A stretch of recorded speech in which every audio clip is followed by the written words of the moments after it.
शिवम त्यागी हमारे साथ जुड़ गए हैं, बीजेपी के प्रवक्ता। शिवम, ये तो कहा जाता है आज भी जब लोकसभा की कार्रवाई शुरू हुई, ओम बिरला जी की तरफ से कहा गया कि भाई अभी 0 आवर खत्म होने दीजिए, फिर कार्रवाई को आगे बढ़ाएंगे, फिर बोलने का मौका देंगे। लेकिन राष्ट्रपति के अभिभाषण पे धन्यवाद प्रस्ताव हो या भारत चीन जैसे संवेदनशील मुद्दा हो, अगर राहुल गांधी बोल लेते तो क्या उनको नहीं बोलने दिया गया? वो लोकतांत्रिक प्रक्रिया का उल्लंघन नहीं है? क्यों बोलने नहीं दिया जाता भाई? देखिए, सबसे पहले तो खास तौर पर मैं जो अविश्वास प्रस्ताव की बात हो रही है, जो ओम बिरला जी के खिलाफ लाने की बात है, उस पर बात करना चाहूंगा। मैं मानता हूं कि अपने कार्यकर्ताओं को और अपने नेताओं को जो है एक तरीके से बहलाना, फुसलाना और बेवकूफ बनाना कांग्रेस को बंद कर देना चाहिए। अरे भाई, अगर एक चीज बताइए, अभी बजट सत्र में पहला सेशन चल रहा है जो 13 तारीख को खत्म होने वाला है। अगर आप इसमें 50 सांसदों का सिग्नेचर के बाद नोटिस देते हैं तो उसमें 14 दिन का आपको समय चाहिए। अब जो बजट सत्र का दूसरा हिस्सा है वो 9 मार्च से शुरू होने वाला है। अगर राष्ट्रपति जी प्रोपगेशन लेकर आ गए या प्रोपगेशन कर दिया तो उसके बाद आपको फिर से 14 दिन के लिए नोटिस देना पड़ेगा। यही केस जो है जगदीप धनखड़ जी के समय में हुआ था। अभी आर्टिकल 94 के तहत दे रहे हैं, उस समय 67A के तहत दिया था। नहीं, लेकिन क्या करेंगे जब बोलने ही नहीं देंगे? जब संसद के भीतर उन्हें बोलने का मौका ही नहीं दिया जाएगा तो फिर वो क्या करेंगे? अब 14 दिन का नोटिस देंगे, क्योंकि वो तो प्रक्रिया है। दूसरे सत्र में तो उनको बोलने का मौका मिलेगा। मैं अगर मल्लिकार्जुन खड़गे जी और to be precise Rahul Gandhi की जगह होता तो 9 मार्च को सबसे पहले आकर जो है मोशन मूव करता, आर्टिकल 94 के तहत 14 दिन का इंतजार करता और बहस कराता। दरअसल ये बहस चाहते ही नहीं है। सच्चाई ये है कि बहस करना बस की नहीं है इनके। नहीं, मैं बिल्कुल ऐसा नहीं है। मैं तो कहता हूं ना, होना चाहिए, लेकिन आपको सर्टेन वे में, सर्टेन फ्रेम्स में, सर्टेन कानून के तहत संसद में चर्चा करनी है। आप जब न्यूज 24 के गौरव जी से बात कर रहे होते हैं बाइट के लिए, उसकी भाषा और उसके तर्क कुछ और होते हैं, लेकिन जब आप संसद में बात कर रहे होते हैं तो उसके लिए अलग कानूनी व्यवस्था है, उसका एक अलग न्याय व्यवस्था है। वहां पर आपको रहना पड़ेगा। और बार बार उठकर कहा गया किरण रिजिजू द्वारा कि जो किताब जो पब्लिसाइज नहीं हुई है, आप उसके विषय में कोट नहीं करते रहे। उस विषय में अप्रोक्सीमेटली 45 मिनट संसद में व्यवधान रहा, चिल्ला चिल्ली हुई और हंगामा। अब एक और चीज पर आते हैं। विषय यह नहीं है कि प्रधानमंत्री जी पर आप हमला कर सकते थे या कुछ हो सकता था, या महिला सांसदों को आगे करके आप क्या करना चाहते थे, आपकी मंशा क्या है। विषय यह है कि भारत के लोकतंत्र के मंदिर में अगर ऐसी स्थिति होती या प्रधानमंत्री जी के आसपास इनके जो पुरुष सांसद है वो आते, तो वहां पर किस तरीके से टसल की स्थिति होती और माहौल किस तरीके से खराब होता और अंतरराष्ट्रीय स्तर पर क्या छवि जाती। यहां कोई डरने वाली बात नहीं है। किताब पब्लिश नहीं हुई, राहुल गांधी तो अगले ही दिन संसद के भीतर जब पहुंचे तो वो किताब लेकर आ गए और उन्होंने कहा मैं किताब प्रधानमंत्री को दूंगा। तो प्रधानमंत्री आते, वो किताब राहुल गांधी उन्हें दे देते।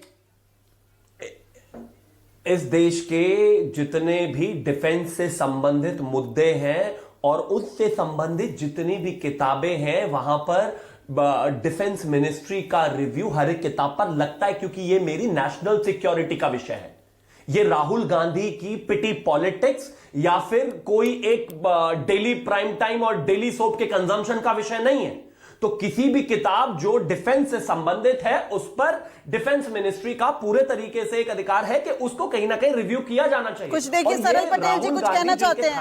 एक मिनट शिवम, सरल पटेल जी कुछ कहना चाहते हैं, बोलिए जल्दी सरल जी। दिव्या जी जो मेरे मित्र हैं भारतीय जनता पार्टी से, वो व्यूअर्स को गैर मार्ग पर दौड़ना चाह रहे हैं कि उनको बौखलाहट इस बात से थी कि राहुल जी जो बुक को पब्लिश, जो इसको कोट करना चाह रहे थे, मान लीजिए वो पब्लिश नहीं थी, लेकिन वो तो कैरावान मैगजीन का आर्टिकल पढ़ रहे थे।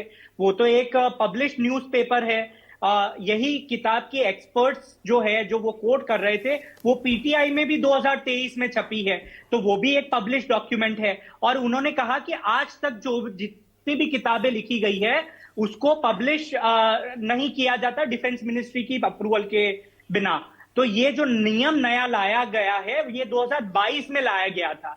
2022 के पहले अगर कोई भी किताब होती थी तो वो सिर्फ सर्विंग आर्मी चीफ्स या सर्विंग इंटेलिजेंस ऑफिसर्स पर लागू होती थी, रिटायर्ड आर्मी चीफ और रिटायर्ड ऑफिसर्स पर लागू नहीं होती थी। ये नियम में बदलाव भी भारतीय जनता पार्टी ने किया है। ठीक है सर, जवाब दे दीजिए शिवम जी को दिखाता है। सरल जी जो आरोप लगा रहे उसका जवाब दे दीजिए। चाहे वो कैरवान मैगजीन का विषय हो, चाहे इस देश के किसी भी न्यूज चैनल का या पत्रिका का, मैं सबका सम्मान करता हूं और इस बात को कहना चाहता हूं कि आर्टिकल 349 हमारी पार्टी ने नहीं बनाया है। उसके तहत आप कहीं पर भी इस तरह के बहुत सारे जो डॉक्यूमेंट्स हैं या फिर कोई भी पब्लिकेशन है या फिर कोई भी मैगजीन है वो कोट नहीं कर सकते। मैं एग्जांपल के तौर पर आपको बताना चाहता हूं, जब हम ऑपरेशन सिंदूर में पाकिस्तान को घर में घुसकर पीट रहे थे, उस दौरान मेरे देश के जो जितने भी मीडिया चैनल्स थे उनको शायद उस तरीके से ग्राउंड जीरो से इनपुट नहीं आ रहा था। ऑब्वियसली उसमें डिले था और उस कारण से रिपोर्टिंग्स का जो धार है वो इधर उधर हुई। कल क्या उसको रिपोर्टिंग को कोट करके संसद में हम रेफरेंस देके कोई प्रोपेगेंडा गाड़ सकते हैं क्या? लेकिन शिवम जी मुझे एक बात का जवाब दे दीजिए, करता है ये संसद में आर्टिकल 349 के तहत अनसॉलिसिटेड एडवाइस पर नहीं कोट किया जाएगा। मैं एक मिनट, आप बस मुझे एक बात का जवाब दे दीजिए। अगर विपक्ष को संसद में नहीं बोलने दिया जाएगा, जैसा कि हम लगातार देख रहे हैं, आज 9वां दिन है बजट सत्र का, लगातार देखा जा रहा है, अगर बोलने का मौका नहीं दिया जाएगा तो क्या वो संसदीय प्रक्रिया का उल्लंघन नहीं है? दिव्या जी, मैं ससम्मान आपसे कहना चाहता हूं, भारतीय जनता पार्टी से न्यूज 24 ने कहा कि हम 1 बजे जो मोशन स्पीकर साहब के खिलाफ आ रहा है इस पर बात करना चाहते हैं, आप एक अपना प्रवक्ता एलोकेट कर दीजिए। उन्होंने भारतीय जनता पार्टी की तरफ से शिवम त्यागी को असाइन कर दिया, कहा कि दिव्या अग्रवाल जी की डिबेट में सरल पटेल, दीपक रंजन, रमन जी और गौरव के साथ डिबेट में जाना है।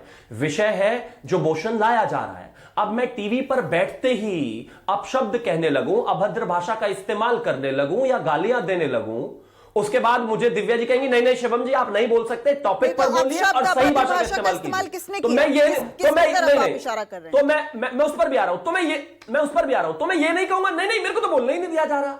अपशब्द मैंने एग्जाम्पल दिया है, नहीं, लेकिन ना अपशब्द बोले गए, ना अभद्र भाषा का इस्तेमाल किया गया। ये बात जरूर है कि राष्ट्रपति के अभिभाषण पे धन्यवाद प्रस्ताव पे चल रही थी, लेकिन out of the topic. Exactly, राष्ट्रपति के बिल्कुल नहीं, आर्टिकल 349 के तहत आप अनपब्लिश्ड किताबें, अनसॉलिसिटेड आर्टिकल्स कोट नहीं कर सकते। राष्ट्रपति के अभिभाषण में और भी बहुत सारी चीजें थी। आप हमें डेड इकोनॉमी बोलते हैं, करते ना डेड इकोनॉमी पर चर्चा, आप और तमाम बातें कर और इस पर भी कर सकते हैं। लेकिन अगर कोई विषय, कोई सब्जेक्ट, कोई किताब, कोई पर्टिकुलर आर्टिकल जिसकी कोई क्रेडिबल इंफॉर्मेशन नहीं है, जो किताब रिव्यू में है, अगर आप उनको कोट करना चाहते हैं, माफ कीजिए आप गलत कर रहे हैं। वो यही हुआ कि दिव्या जी कह रही है बात करो भाई मोशन पर, और शिवम त्यागी आकर यहां बताने लगे कि नहीं नहीं देखिए हमने आर्टिकल 370 हटा दिया। जब मैं 4 बार बोलूंगा 5वीं बार आप कहेंगे नहीं नहीं भाई मोशन पर बोलिए। ठीक है, सब्जेक्ट पर बोलना होता है। और मुझे दीपक रंजन पे भी जाना है, ये भी आपके हाथ में। मेरे सहयोगी भी मेरे साथ जुड़े हुए हैं।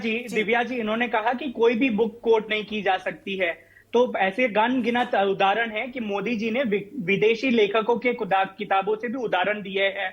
निशिकांत दुबे के अभी हमने एग्जाम्पल देखा कि निशिकांत दुबे किस तमाम बदतमीजियों को लोकसभा अध्यक्ष का आश्रय मिलता रहा है। नंबर 2, नंबर 3 ये कह रहे हैं कि आर्टिकल जब प्रेसिडेंशियल एड्रेस पे बात हो रही थी तब नेशनल सिक्योरिटी का मुद्दा नहीं उठाया जा सकता। नहीं, वो 20 पेज की अगर आप प्रेसिडेंशियल स्पीच पढ़ेंगे तो उसमें 17 बार नेशनल सिक्योरिटी मेंशन किया गया है प्रेसिडेंट जी द्वारा। तो जब प्रेसिडेंट ने 17 बार नेशनल सिक्योरिटी को मेंशन किया है अपने, मैंने ये नहीं कहा कि नेशनल सिक्योरिटी का मुद्दा नहीं उठा सकते। नेशनल सिक्योरिटी में क्या कोट कर रहे हो और रेफरेंस डॉक्यूमेंट क्या बता रहे हो वो नहीं कोट कर सकते। नेशनल सिक्योरिटी का मुद्दा कुछ भी सरल भाई, सरल तरीके से बातें किया करो। आप ये इतनी टेढ़ी मेढ़ी बातें क्यों करते हो?